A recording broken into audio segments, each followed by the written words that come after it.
Le tengo el remedio. 7:40 minutos de la mañana y hoy en Le Tengo el Remedio, un tema muy importante porque hoy es el Día Mundial de Respuesta al VIH y por eso aquí en nuestro estudio nos acompaña la médica internista Trinidad Plata, pero también Miguel Ángel López, quien tiene esta condición y a través de su fundación y de su historia ha ayudado a muchas personas que como él viven con VIH. Muchísimas gracias por aceptar esta invitación. Buenos días, muchas gracias a ustedes. ¿Por qué es importante esta fecha para todas las personas que en nuestro país y en Bogotá pues tienen esta condición? Hoy es una fecha muy importante porque nos ayuda a todos, subrayo a todos, a darnos cuenta de la existencia de una condición de salud que si bien al principio de la década de los 90, cuando recién se descubrió el virus, saber que teníamos VIH era una condena a muerte literalmente. Hoy en día, 2025, esta condición es perfectamente tratable, se puede llevar una vida completamente normal, vida plena, siempre y cuando se siga un tratamiento y se haga un diagnóstico oportuno. Entonces, esta es una oportunidad para conmemorar esa evolución que ha tenido esta lucha mundial. Bien, doctora Trinidad y Miguel, bienvenidos. Doctora, desde el punto de vista médico, ¿qué es lo que ataca el virus? ¿Cómo enferma eso el cuerpo? Este virus, ¿cómo es que se esconde en medio de otras células? ¿Cómo actúa? Este virus tiene una particularidad y es que es muy afín por las células del sistema inmunológico, específicamente por unas células en particular que se llaman las células CD4, que son las encargadas de luchar contra cierto tipo de infecciones, contra virus, bacterias y parásitos que usualmente, digamos, no nos afectarían. Pero por razón de tener el virus, estas células CD4 se debilitan, se destruyen, bajan en su número y entonces la persona que tiene la infección por VIH y que no está en tratamiento está muy propensa a tener este tipo de infecciones y por lo tanto puede incluso fallecer a causa de estas infecciones porque no se defiende apropiadamente. ¿Cuál es el panorama en términos de, esto se le puede llamar una epidemia? Sí, señora. En términos de esta epidemia en el mundo, ¿cómo está Colombia? ¿Cómo está la ciudad de Bogotá? Bueno, es una epidemia y la idea desde la Organización Mundial de la Salud es acabar la epidemia. Se han puesto varias metas a lo largo del tiempo. Teníamos una intención de terminar la epidemia en el 2030. Los números no van muy bien como para pensar que eso se va a lograr, pero bueno, vamos haciendo muchos avances. En Colombia, en el último año se registraron más o menos 14.500 más o menos nuevos casos. Es un valor muy parecido al del año anterior. Eso quiere decir que realmente no disminuimos como estábamos esperando el número de casos nuevos. Uno puede ver el vaso medio lleno, medio vacío. Yo aquí estoy empezando por el vaso medio vacío, pero también uno podría decir que es la primera vez desde el 2015 o 2014, o sea, 10 años atrás, que Colombia mantiene el mismo número y no lo incrementa. O sea que, mal que bien, pues algo estamos haciendo. Estos datos que yo les estoy dando tiene un retraso de más o menos un año en términos del manejo de los datos y estaríamos esperando que para los datos que nos van a publicar en el 2025 pues justamente hayamos podido bajar ese número. Doctora, en el tema de vista, digamos, desde el punto de vista médico, ya usted nos contó cómo ataca este virus el cuerpo, pero ¿cuál es el tratamiento? Porque según entonces le entendí, lo que lo puede acabar con la vida de una persona no es el virus en sí, sino que el virus acaba con las células que defienden el cuerpo, entonces una enfermedad lo podría acabar a uno. Así es. ¿Cuál es el tratamiento y cómo funciona? ¿Y si lo entendí bien o...? Claro, no, lo entendió perfectamente. El tratamiento convencional consiste en 3 medicamentos. Digamos, uno de los aprendizajes que tuvimos en la medicina fue que empezamos dando un medicamento y rápidamente el virus se modificaba y aprendía a hacerse resistente a ese medicamento y por eso pasamos, digamos, 20 años dando medicamentos y probando con uno y con otro y ninguno funcionaba bien y además estos medicamentos tenían mucha toxicidad para la persona que los recibía. Sin embargo, eso ha cambiado sustancialmente. Hoy en día, digamos, una terapia estándar consta de 3 medicamentos distintos que se toman usualmente al mismo tiempo y ellos lo que hacen es impedir que por diferentes vías, con diferentes mecanismos de acción, impedir que el virus se pueda duplicar, se pueda replicar. Y entonces, digamos, de alguna manera, el virus sigue allí, sigue en el cuerpo, pero muy silencioso, muy controladito, de tal manera que, por cierto, mantener el tratamiento regular y cumplidamente es esencial. De lo contrario, cualquier espacio que se le dé al virus, 1 día, 2 días, 3 días sin tomarse la medicina, inmediatamente el virus vuelve y arranca. Miguel Ángel, sin duda esta es una condición que genera muchas cosas en términos de salud mental, del entorno, de la red de apoyo que tienen las personas con esta condición. Y hay muchos también mitos y estigmas que recaen sobre la población que la padece. ¿En qué momento decidió usted, de manera también muy valiente, convertir su historia personal en un propósito que ha logrado impactar a otras personas? Y por favor, en aras de hablar de estos mitos, por favor, háblenos de su estado de salud. ¿Cómo se encuentra? Bueno, yo soy una persona que vive con VIH hace 11 años ya. El 18 de diciembre cumplo precisamente como el aniversario del diagnóstico. Y fue hace 6 años que decidí cofundar la corporación Más que 3 Letras, porque vi la necesidad de hablar de este tema por lo que dices, por los mitos, por la desinformación. Digamos que en mi caso particular, desde la parte médica, yo fui como un diagnóstico muy bueno. O sea, fue un diagnóstico oportuno, mis defensas no estaban afectadas, rápidamente llegué a ser indetectable, todo muy bien, como desde lo biomédico. Pero emocionalmente y socialmente para mí fue muy difícil enfrentar este diagnóstico porque pues cuando llegué a él no sabía que había tratamiento, pues pensé que mi vida se iba a acabar, pensé que todo el mundo me iba a rechazar y eso hizo a que, digamos que ese primer año de diagnóstico fuera tan difícil para mí.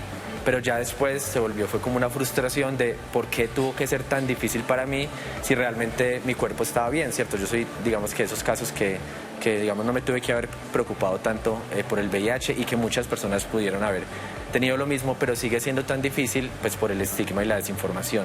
Entonces, debido a eso quise como aportar algo. Yo estudié periodismo, entonces digamos que me partí desde esa esquina de empezar a hablar, generar contenidos, comunicaciones, talleres, para mostrarle tanto a las personas que tienen el diagnóstico que es posible vivir bien, tranquilo y saludable, como a las personas que no tienen el diagnóstico, pues que la discriminación no es la solución y que de hecho la discriminación empeora los índices en salud de las personas. Usted mencionó algo que es muy importante y que va de la mano precisamente de eliminar esos mitos que hay en torno a la enfermedad y es indetectable, intransmisible.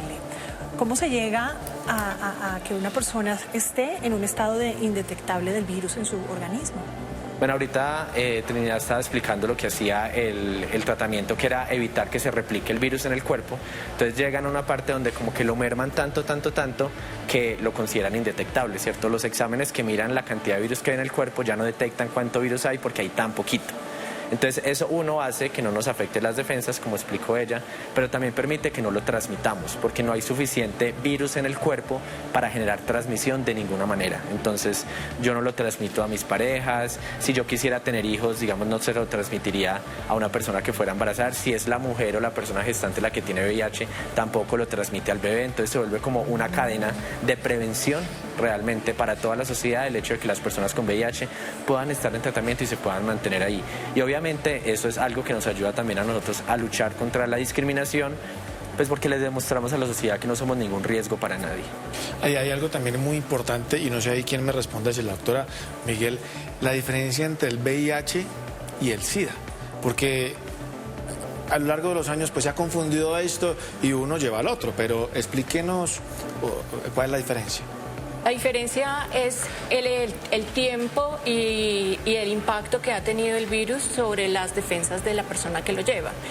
Tener VIH no necesariamente significa sufrir de SIDA. SIDA es la sigla que significa síndrome de inmunodeficiencia adquirida y se caracteriza por varias infecciones y distintas condiciones de salud, no solamente las infecciones, también ahí tenemos algunos cánceres que aparecen por cuenta de tener el sistema inmunológico muy deficiente.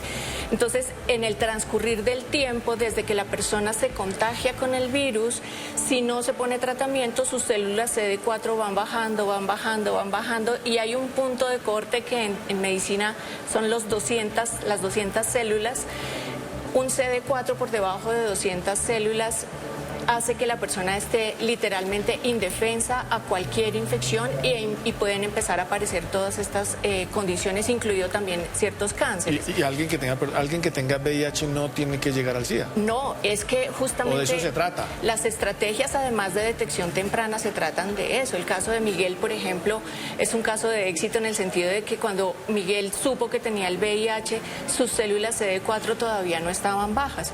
Y eso deberíamos propender por ello en todas las personas, pero la única manera de llegar a eso es que todas, tú y yo, nos testeemos. Claro. ¿Sí? Si nosotros pensamos que no estamos en el grupo de riesgo, que eso no es conmigo, que yo para qué me hago eso, que qué susto hacérmelo, eso hace que cuando te des cuenta de que lo tienes, ya esté muy avanzado, porque nos damos cuenta los médicos es porque ya tienes una infección grave. Entonces aquí el mensaje es: todos y todas necesitamos testearnos regularmente, así pensemos que no estamos en los factores de riesgo. Tenemos un lema y es que nadie va a estar a salvo hasta que todos estemos a salvo. Sí. Entonces, y aquí hacerse la prueba, todo el mundo hacerse la prueba. Y aquí es justamente en ese doble rol que tiene usted, Miguel Ángel, de paciente, pero también de director de una fundación que impacta a tantas personas, en el que pues le pedimos que le entregue un mensaje a nuestra audiencia para quienes, como lo dice la doctora, pues deciden simplemente: eso no es conmigo, pero también para quienes de pronto ya tienen un diagnóstico y tienen miedo, se sienten solos, incluso les da de pronto pena hablar con algún amigo o con algún profesional para empezar este camino, para que puedan tener pues una salud óptima como la tiene usted hoy, luego de 11 años, imagínese, de estar con el virus y está óptimo. Usted puede hacer todo lo que usted quiera, ¿verdad? Sí. Por favor, entrégale ese mensaje a nuestra audiencia. Bueno, yo creo que hoy en el Día Mundial de la Respuesta al VIH, pues nuestra invitación es como a cambiar la palabra miedo más bien como por responsabilidad o cuidado. Hoy en día las personas con VIH tenemos todas las posibilidades desde que estemos en tratamiento. Los tratamientos han evolucionado mucho y ya no nos quitan calidad de vida como de pronto pudo pasar en el pasado. Yo de hecho me volví deportista después del diagnóstico, estoy terminando la maestría, yo viajo por todo el mundo, o sea, no hay ningún problema siempre y cuando sepamos que tenemos VIH y estemos en tratamiento. Entonces la invitación es a dejar de sentir miedo y más bien a entender como las responsabilidades y los cuidados que puede traer, pero son muy llevaderos en ese sentido. Y pues ahorita estamos hablando de la diferencia de VIH y SIDA, y pues ojalá que todos en el país, o sea, los que ya tenemos el diagnóstico, los que todavía no, los que conocen a alguien, empecemos a cambiar una cifra que a mí me parece que es muy importante en Colombia, y es que Colombia es un país de diagnóstico tardío, como está diciendo ella, pero casi el 80% de los diagnósticos año tras año son tardíos, y de este 80 la mitad son personas ya en estadio SIDA, y eso lo podemos evitar accediendo a la prueba con tiempo. Entonces siéntanse tranquilos, si alguno de ustedes llega a dar positivo, estamos más que 3 letras, o hay muchísimas otras organizaciones dispuestas como a darle las manos y a enseñarle a llevar este camino, porque realmente vale la pena saber. Y entre más rápido sepamos, porque pues si uno lo tiene, lo va a tener, sepa o no, entonces entre más rápido sepamos es mejor para nosotros, porque lo podemos controlar mucho más rápido, y también en últimas para la sociedad en general, porque es tiempo que nos vamos a ahorrar de posiblemente generar nuevas infecciones, porque rápidamente vamos a llegar a ser intransmisibles también. Bueno, pues muchísimas gracias, se nos acaba el tiempo aquí rápidamente.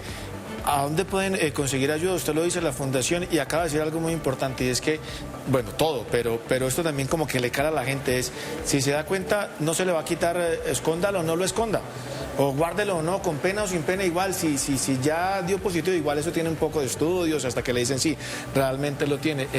Busque ayuda, ¿cómo? No está solo. Bueno, a nosotros nos pueden encontrar en redes sociales como Más que 3 letras, todo en letras. Estamos en Instagram, estamos en TikTok, tenemos sitio web, tenemos WhatsApp, pero también hay muchas otras organizaciones dependiendo de donde vivan. Digamos, en el Pacífico está Lila Mujer, que es muy enfocada en mujeres, Red Somos, Liga SIDA, Raza, o sea, hay muchas personas dispuestas. Entonces, busquen, o sea, en internet, en redes sociales pueden empezar a hacer sus búsquedas. VIH, ¿qué hago si tengo VIH? Y ahí seguramente van a llegar a las personas que necesitan. Pues muchísimas gracias a los dos por acompañarnos en este espacio. Muchas gracias. Gracias a ustedes. Muchas gracias, buen día.